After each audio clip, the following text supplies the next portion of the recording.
VIWUS 금수저 또 외모도 필요 없다. 부모가 늙어도 존경받는 지부 소름 돋는 공통점 1위 2026 6월 20일자 기사네요. 뭐 부모가 늙어도 부모가 존경받는 이유가 있다고 공통점이 있다고 그러네요. 부모가 나이가 들면 자연스럽게 자식의 도움을 받게 된다. 그래서 많은 사람들은 돈이 많아야 자식에 대접받고 잘 살아야 존경받을 수 있다고 생각한다. 하지만 현실은 꼭 그렇지만 않다. 나는 우리 딸이 그 저기 어디 뭐 그 대학 때 면접할 때 세상에서 누굴 제일 존경하냐 그랬더니 자기 엄마를 제일 존경한다고 그랬다고. 그럼 왜 아빠를 존경하지 않냐 그러고 남자 교수였나 봐요. 예, 그랬다고 소리를 들었는데 뭐 자식들 앞에 거짓말 안 하고 정직하게 살고 그런 모습이 존경하고 나이가 들었어도 저기 자식들이 효도하고 그런 것 같아요. 우리 며느리도 그렇게 효도하고 아들 딸들이다. 평범한 형편인데도 자식들이 부모를 진심으로 존경하는 집이 있는가 하면은 많은 재산을 물려주고도 관계가 멀어진 집도 있다. 결국 부모에 대한 존경은 돈보다 더 깊은 곳에 만들어진 경우가 많다. 3위 부모가 먼저 사람을 존중하는 집. 부모가 자녀를 함부로 대하지 않고 어릴 때부터 한 사람의 인격을 존중해준다. 비교하거나 무시하기보다 이야기를 들어주고 실수해도 품어준다. 그런 환경에 자란 자녀는 자연스럽게 부모를 존중하는 법도 배우게 된다. 결국 존중은 요구한다고 생기는 게 아니라 먼저 보여줄 때 돌아온다. 그런 것 같아요. 2위 부모가 말보다 행동으로 살아온 집. 말만 앞서고 행동으로 보여줬을 때 그들이 감동을 하고 아 우리 부모는 이런 것이 진짜 모습이구나 그러고 생각하는 거죠. 자녀들은 부모 말을 기억하기보다는 부모 모습을 기억한다. 어려운 상황에서도 책임을 다하고 약속을 지키고 성실하게 살아오는 모습을 보며 자란다. 나는 우리 친정 아버지를 굉장히 존경한 게 우리 가족들한테는 굉장히 경제적으로 뭐 전략을 외치면서도 우리 가족들 모르게 어려운 사람을 많이 돕고 장학재단도 만드시고 고학생들 돈 없는 사람 등록금도 내주시면서 우리는 제일 꼴뚱에 내게 했어요. 좀 부유한 애가 자기 반에서 제일 늦게 내면 없는 아이들가 안심을 한다는 거예요. 우리 아버지 말씀.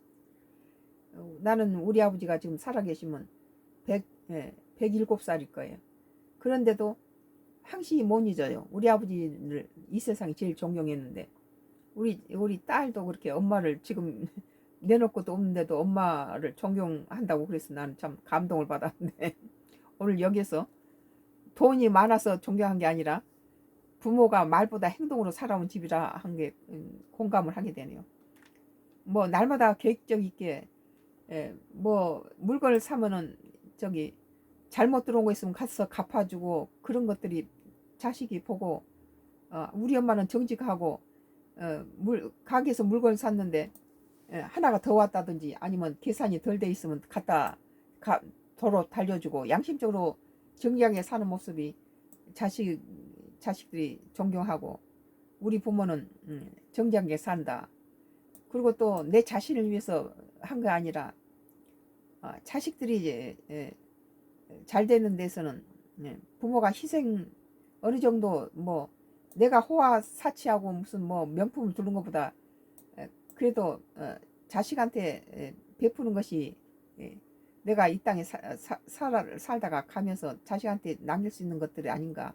부모가 무슨 명품 두르고 세계 뭐 일조하고 그런 것이 중요한 게 아니다.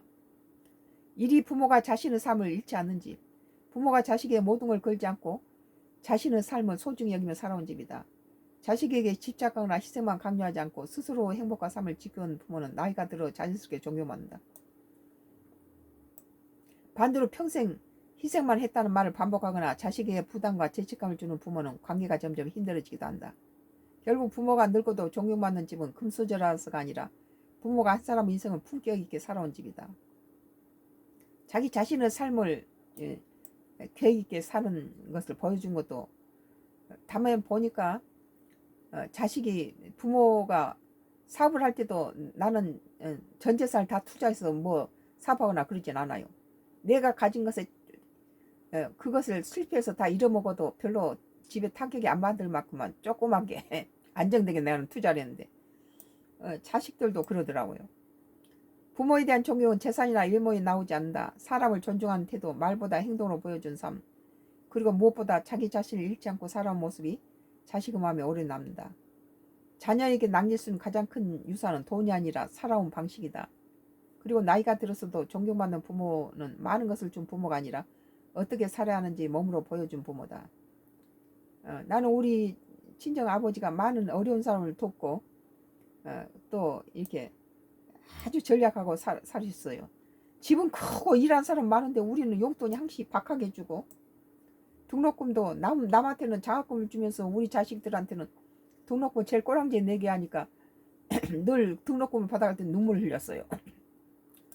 학교에 가서 네 부잣집 딸인데 왜 안 내느냐 하고 우리 아버지는 네가 제일 늦게 내야 돈이 없어 못 내는 애들이 안심을 한다는 거예요. 근데 이제 참 돌아가시고 난 다음에 참 우리 아버지처럼 이렇게 또 살게 되고 장애인이라든지 또 이렇게 노숙자들 위해서 또 봉사하니까 우리 자식들도 또 그렇게 지들이 학교 다니고 그럴 때는 또 지들도 엄마 또 흉내내서 봉사하고 그러더라고요. 여기 오늘 뭐 금수저도 외모도 필요 없다. 부모가 늙어도 존경받는 지우 소름 돋는 공통점 1위라는 사는 방식을 가르쳐 준다는 것에 나도 동감이에요. 썬가 크루스 나의 정치 코멘트 여기서 끝내겠습니다. 감사합니다.